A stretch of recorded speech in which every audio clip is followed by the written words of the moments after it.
All right, guys, this is a mini lesson. It's one of the little bit longer ones, but it talks all about character types. So we've already been talking about this a little bit in class. Your protagonist is the character who faces the conflict, so usually the main character. The author focuses most of the narrative attention, so that's the one that we know the most about is your protagonist. Many times, but not all the time, the protagonist is the good guy or the hero of the story. But if you think about like Scrooge, he's a protagonist, and you don't really like him at first. He's not really that nice of a guy. So in Toy Story 2, Woody is the protagonist. The antagonist is the character who struggles against the protagonist, but it doesn't always have to be a character. It is whoever or whatever is causing the conflict for your protagonist.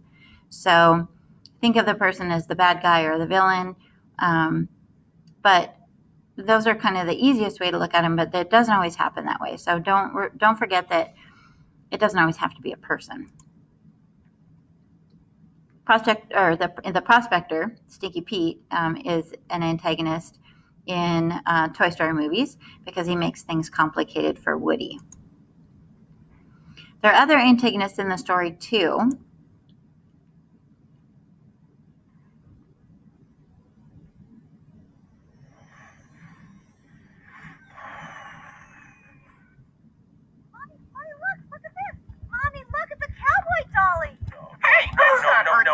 What's that little gal think she's doing? Mommy, can we get it, please? Mommy, please. Oh, honey, we're not buying any broken toys.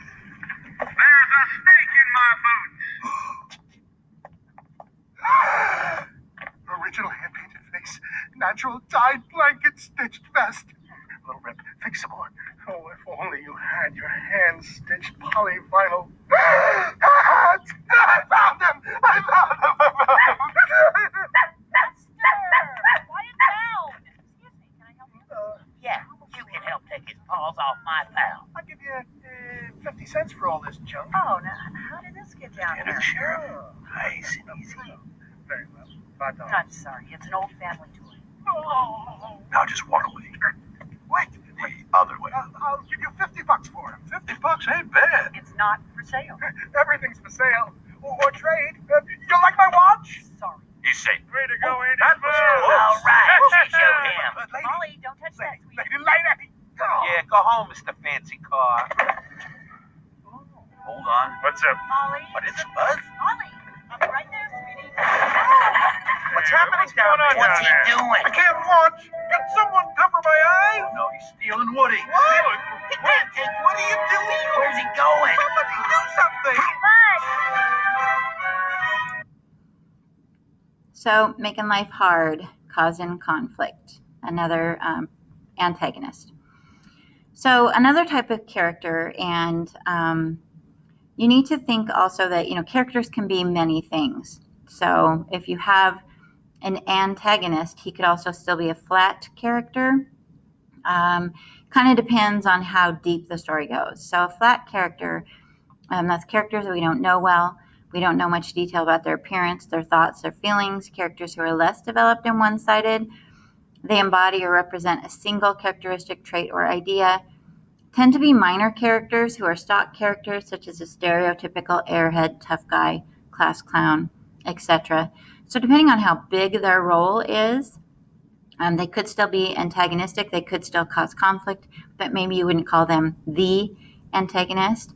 And flat characters don't necessarily have to be bad either. They're just characters we don't get to know very well.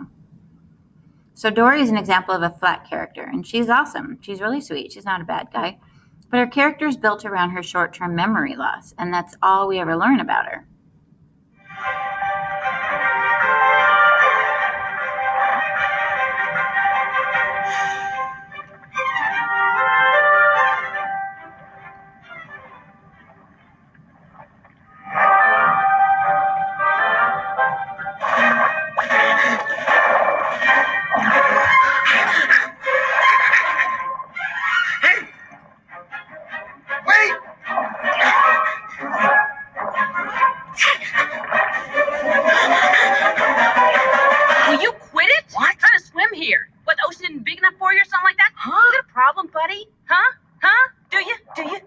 a piece of me? Yeah.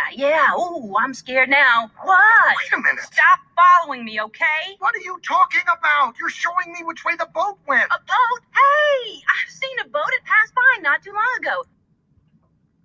So Dory, as wonderful and sweet as she is, we don't ever really learn a lot about her. She stays pretty flat. A round character is a character that we get to know really well. We have detail.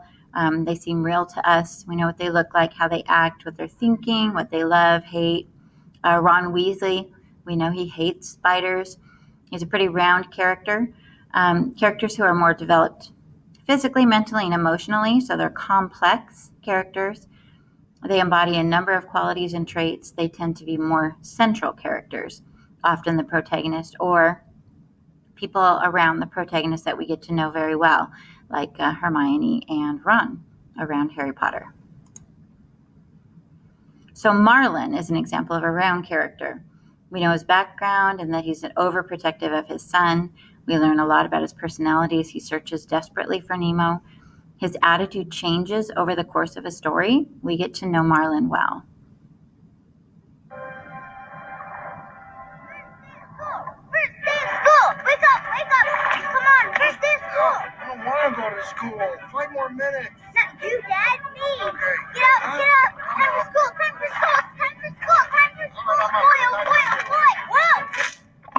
Nemo! First day of school! Nemo, don't move! You'll never get out of there yourself. I'll do it. All right, where's the brake? You feel a brake? Sometimes you can't tell which fluid is rushing to the area. Now, any rushing fluids? Are you losing? How many stripes do I have? 5, Answer the stripe question. 3. No! See, something's wrong with you. I have 1, 2, 3. That's all I have. Oh, you're okay. How's the lucky fin? Lucky. Let's see. Are you sure you want to go to school this year? Because there's no problem if you don't. You can wait 5 or 6 years. Come on, Dad. It's time for school. Forgot to brush. Oh, Do you want this anemone to sting you? yes. Brush. Okay, I'm done. Up, you missed a spot. Where? There. Right there.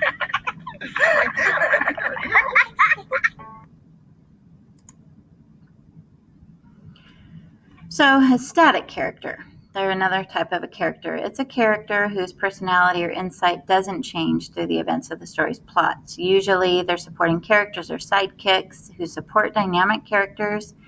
They have a lack of change, and their lack helps the dynamic characters stand out and illuminate how they have changed. Static characters, the lack of change makes us question why there is no change.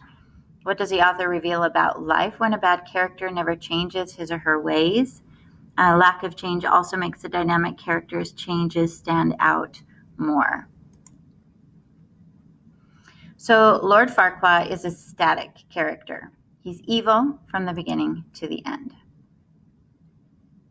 Run as fast as you can.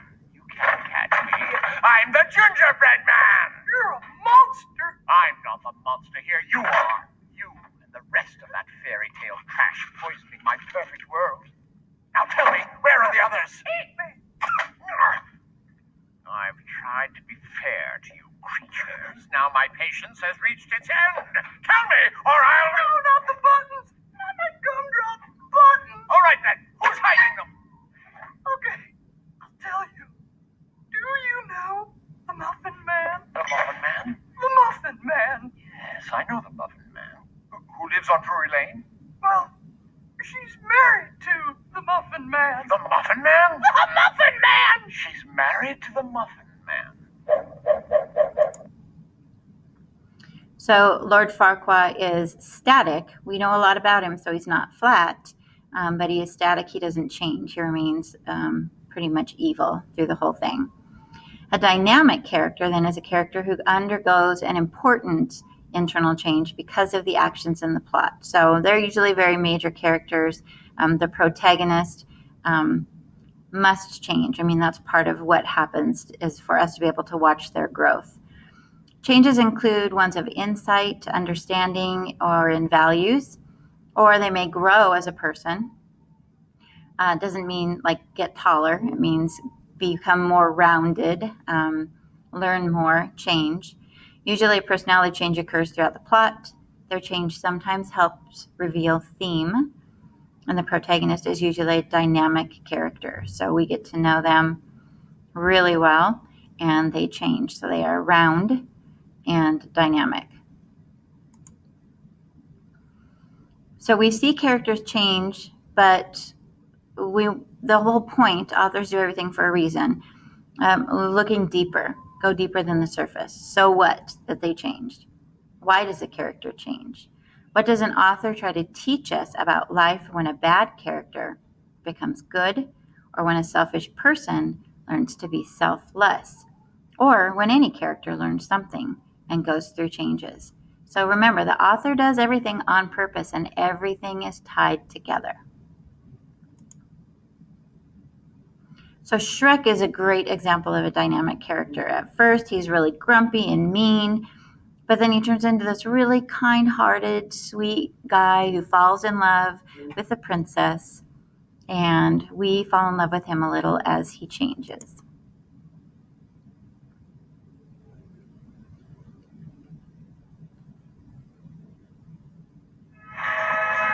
Princess, where are you? It's very spooky in here. I ain't playing no games. Well, at least we know where the princess is. But where's the DreamWorks Pictures invites you to a land of fairy tales. Hey! Oh, no. Dead girl, off the table. Where are we supposed to put it? The bed's taken. What? Where an unlikely hero You definitely need some Tic Tacs or something, because your breath stinks. rescues a fair princess You didn't slay the dragon? It's on my to-do list. from a nasty villain with the help of his trusty companion. This is gonna be fun. We can stay up late, swapping manly stories, and in the morning, I'm making waffles. This summer, one name spells action. You're not exactly what I expected. One name spells adventure. How about here? Before this is over, I'm gonna need a whole lot of serious therapy. One name Don't look down. I'm looking down. spells romance. It's no way to behave in front of a princess. Ooh, wow. She's as nasty as you are. Come on! There's an arrow in your butt. Oh. And that name is Shrek. Thank you very much. I'm here till Thursday. Mike Myers, Eddie Murphy, Cameron Diaz, John Lithgow. You love this woman, don't you? Yes. You want to hold her? Yes. Please? Yes. Then you got to tie a little